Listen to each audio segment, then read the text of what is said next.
மிகப்பெரிய சாதனை சீமானோட இது, இந்தியாவிலே பெரிய சாதனை. கோல்டன் சான்ஸில் நான் அதை சொல்கிறதுல மகிழ்ச்சி அடைகிறேன். இந்தியாவிலே மிகப்பெரிய சாதனை.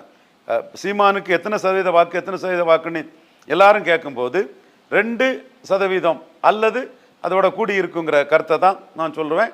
நீங்கள் போட்டு பார்த்துக்கலாம்.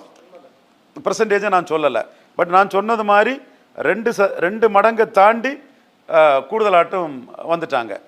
3.8ங்கிறது 8.22 உயர்ந்துட்டு. நாம் தமிழர் 2019 3.8% வாக்கெடுத்தவங்க இன்னைக்கு 2024 8.2% வாக்கெடுத்திருக்கிறாப்புல. இந்த சாதனைங்கிறது இந்தியாவிலே யாரும் செய்யாத சாதனை. சீமான் எப்படி சாதிச்சிட்டாருன்னா, பாராளுமன்ற கட்டிடத்தில் சமஸ்கிருதம் இருக்கு, ஏன் தமிழ் இல்லைன்னு கேட்டு அந்த பாயிண்ட்ல மட்டும் சாதிச்சிட்டார். நான் சொல்ல வரல சுமன் ஸ்ரீராமன்.